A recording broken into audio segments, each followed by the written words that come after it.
Hello friends, कैसे हैं आप लोग। आज हम लोग पढ़ेंगे MAHN यानी master of arts in Hindu studies, जिसमें आज पढ़ेंगे MHN 004 के खंड 5 में इकाई 2 दिव्य थर्व शीर्ष में प्रतिबिंब स्त्रीत्व, जिसमें आज हम आपके लिए लेकर आए हैं दिव्य थर्व शीर्ष का सामान्य परिचय। तो वीडियो स्टार्ट करने से पहले जो भी फ्रेंड्स हमारे चैनल पे नए आए हैं कृपया चैनल को सब्सक्राइब कर ले और बेल आइकन को प्रेस कर दे, ताकि जो भी लेटेस्ट वीडियो हमारे चैनल पे आए वो सबसे पहले आपको मिल सके। तो आइए ज्यादा टाइम को न लेते हुए चलते हैं अपने टॉपिक पर। दिव्य थर्व शीर्ष में प्रतिबिंब स्त्रीत्व में दिव्य थर्व शीर्ष का सामान्य परिचय के बारे में पढ़ते हैं। तो आइए वीडियो को स्टार्ट करते हैं। अथर्व शीर्ष का शाब्दिक अर्थ है अथर्ववेद का शिरोभाग।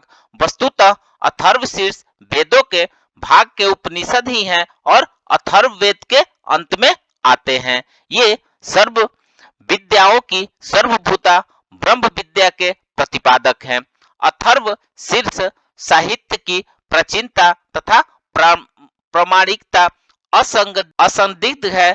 अत्रि, वशिष्ठ, गौतम, शंख आदि अनेक स्मृतियों के प्रायश्चित विधानों में अथर्व शीर्ष का भी स्पष्ट निर्देश प्राप्त होता है। श्री हंस योगी ने अपने गीता भाष्य में दिव्य थर्व शीर्ष का नामोल्लेख करते हुए उसके प्रमाण उद्धृत किए हैं।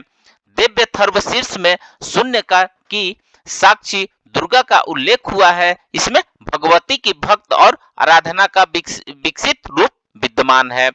विष्णु सहस्त्र नाम में विष्णु का एक नाम शून्य भी है। इस प्रकार दुर्गा विष्णु की साक्षी है। देवी अथर्व शीर्ष में शक्ति के विभिन्न स्वरूपों का प्रतिपादन है। शक्ति अज्ञेया, अनंता, अलक्ष्या, अजा, एका एवं नैका है। शक्ति अनवगम्या है, आकाश के पूर्व उसकी स्थिति है, इसलिए विषयों के आहार से पहले, कल्पना से पहले, कर्म एवं प्रकट के पहले उसकी स्थिति है।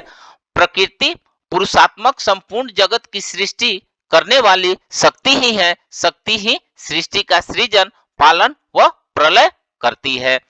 दिव्य थर्व शीर्ष में सभी देवता देवी के पास जाकर उनका परिचय पूछते हैं, जिसके उत्तर में देवी अपना स्वरूप कथन करती है। सबसे पहले ही देवी स्वयं को ब्रह्म रूपिणी बताती है और कहती है कि मुझसे ही यह प्रकृति पुरुषात्मक जगत उत्पन्न हुआ है। आगे देवी कहती है कि मैं आनंद और आनंद रूपा हूँ, मैं ही विज्ञान और अविज्ञान रूपा हूँ, जिनको अवश्य जानना चाहिए। ऐसे ब्रह्म और अब्रह्म मैं ही हूँ और पंचीकृत और अपंचीकृत महाभूत भी मैं ही हूँ। यह समस्त जगत में मैं ही हूँ। यहाँ यह बात ध्यातव्य है कि इस जगत में जो कुछ भी भेद रूप में देखा जाता है, देवी ने उन सभी भेद स्वरूपों का अधिष्ठान स्वयं को बताकर उनमें तात्विक अभेद स्थापित किया है। चाहे वह आनंद हो अथवा अनानंद, विज्ञान हो या अविज्ञान, ब्रह्म हो अथवा अब्रह्म, पंचीकृत अवस्था हो या अपंचीकृत अवस्था। आगे देवी अपने स्वरूप के विषय में बताते हुए कहती है कि मैं ही वेद और अवेद हूँ, विद्या और अविद्या हूँ, मैं ही अजा व अनजा हूँ, ऊपर नीचे और तिर्यक मैं ही हूँ। मैं ही आदित्य एवं विश्व देवों के रूप में विचरण करती हूँ। मैं ही मित्र और वरुण, इंद्र और अग्नि तथा अश्वनी कुमारों का भरण पोषण करती हूँ। देवी आगे कहती है कि मैं ही सोम, त्वष्टा, पूषा और भग को धारण करती हूँ। त्रैलोक्य को आक्रांत करने के लिए विस्तीर्ण पादक्षेप करने वाले विष्णु, ब्रह्मदेव और प्रजापति को मैं ही धारण करती हूँ। देवी कहती है कि देवों को उत्तम हावि पहुंचाने वाले एवं सोम रस निकालने वाले यजमान के लिए हवि द्रव्यों से युक्त धन धारण करती हूँ। मैं संपूर्ण जगत जी ईश्वरी उपासकों को धन देने वाली ब्रह्म रूप और यज झाओं में अर्थात यजन करने योग्य देवों में मुख्य हूँ। मैं आत्मस्वरूप पर आकाशादि निर्माण करती हूँ। मेरा स्थान आत्मस्वरूप को धारण करने वाली बुद्धि वृत्ति में है। जो इस प्रकार जानता है वह देवी संपत्ति लाभ करता है। देवी के स्वरूप को जानकर समस्त देवताओं ने उन कल्याणकर्त्री गुणा सम्यावस्था रूपिणी मंगलमयी ज्ञान से दीप्त दीप्तिमती असुरों का विनाश करने वाली देवी को नियम युक्त होकर प्रणाम किया। आगे ऋषि कहते हैं कि प्राण रूप देवों ने जिस प्रकाशमान वैखरी वाणी को उत्पन्न किया उसे अनेक प्रकार से प्राणी बोलते हैं। वह कामधेनु तुल्य आनंददायक और अन्न तथा बल देने वाली भगवती उत्तम उत्तम स्तुति से संतुष्ट होकर हमारे समीप आए। काल का नाश करने वाली वेदों द्वार स्तुत हुई विष्णु शक्ति स्कंद माता सरस्वती वेद माता अदिति और दक्ष कन्या पापनाशिनी कल्याणकारिणी भगवती को हम प्रणाम करते हैं। हम महालक्ष्मी को जानते हैं और उन सर्वशक्ति रूपिणी का ही ध्यान करते हैं। वह देवी हमें उस विषय में प्रवृत्त करे। देवी शिव शक्त भेद रूपा ब्रह्म विष्णु शिवात्मिका सरस्वती लक्ष्मी गौरी रूपा अशुद्ध मिश्र सिद्धो पासन नात्मिका और समर सी भूत और शिव शक्त शक्यात्मक ब्रह्म स्वरूपा और निर्विकल्प ज्ञान देने वाली सर्व तत्वात्मिका महा त्रिपुर सुंदरी है। देवी बीज मंत्र सभी मंत्रों का मुकुट मणि है और मंत्र शास्त्र में पंचदशी आदि श्री विद्या के नाम प्रसिद्ध है। देवी महात्मा की शक्ति है। ये विश्व मोहिनी है।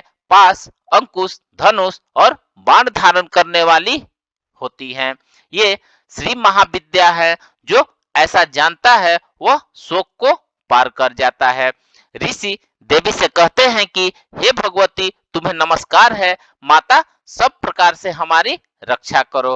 मंत्र दृष्टा ऋषि कहते हैं कि ये वही अष्ट वसु है, वही ये एकादश रुद्र है, वही ये द्वादश आदित्य है, वही ये सोमपान करने वाले और सोमपान न करने वाले विश्व देव है, वही ये यातुधान है, असुर राक्षस पिचास यक्ष और सिद्ध है, वही ये सत्व रज तम है, वही ये ब्रह्म विष्णु और रुद्र पीणी है, वही ये प्रजापति इंद्र मनु है, यही ये ग्रह नक्षत्र और तारे हैं, वही कला कष्टादि काल रूपिणी है, उन पाप नाश करने वाली भोग मोक्ष देने वाली अंतर रहित विजय धिष्ठात्री निर्दोष शरण लेने योग्य कल्याण दात्री और मंगल रूपिणी देवी को हम सदा प्रणाम करते हैं। चित्त स्वरूपिणी महासरस्वती सद्रूपिणी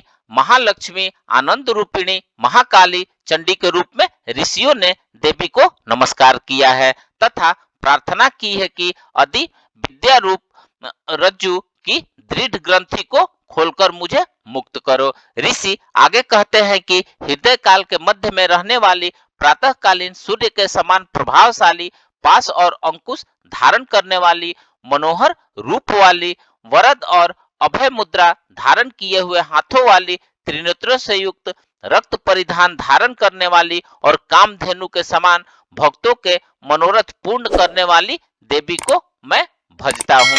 देवी महाभय का नाश करने वाली महासंकट को शांत करने वाली और महान करुणा की साक्षात मूर्ति है। देवी का स्वरूप प्रतिपादित करते हुए ऋषि कहते हैं कि जिसका स्वरूप ब्रह्मादि नहीं जानते इसलिए जिसे अयज्ञा कहते हैं, जिसका अंत नहीं मिलता इसलिए जिसे अनंता कहते हैं, जिसका लक्ष्य दिखाई नहीं पड़ता है इसलिए जिसे अलक्ष्या कहते हैं, जिसका जन्म समझ में नहीं आता इसलिए जिसे अजा कहते हैं, जो अकेली ही सर्वत्र है इसलिए जिसे एका कहते हैं, जो अकेली ही विश्व रूप में सजी हुई है इसलिए जिसे नैका कहते हैं, वह इसलिए अज्ञेया अनंता अलक्ष्या अजा एका और नैका कहलाती है। वे देवी सब मंत्रों में मातृका मूलाक्षर रूप से रहने वाली, शब्दों में ज्ञान रूप से रहने वाली, ज्ञानों में चिन्मया तीता, शून्यों में शून्य साक्षिणी, तथा जिनसे और कुछ भी श्रेष्ठ नहीं है वे दुर्गा के नाम से प्रसिद्ध है। ऋषि उन दुर्भिज्ञ, दुराचार नाशक और संसार सागर से तारने वाली दुर्गा देवी नमस्कार करते हैं। इस अथर्व शीर्ष का जो अध्ययन करता है उसे पांचों अथर्व शीर्षों के जप का फल प्राप्त होता है। जो इसका 10 बार पाठ करता है वह उसी क्षण पापों से मुक्त हो जाता है और महादेवी के प्रसाद से बड़े दुष्टतर संकटों को पार कर जाता है। इस प्रकार से दिव्य थर्व शीर्ष अध्ययन, चिंतन मनन एवं पाठ की दृष्टि से भारतीय आध्यात्मिक साधना का एक महत्वपूर्ण आधार है। तो फ्रेंड्स, इस प्रकार से आज हमने दिव्य थर्व शीर्ष में प्रतिबिंब स्त्रीत्व में दिव्य थर्व शीर्ष का सामान्य परिचय के बारे में पढ़ा। तो मिलते हैं एक नए वीडियो के साथ में, तब तक हमारे चैनल पर बने रहिए। धन्यवाद।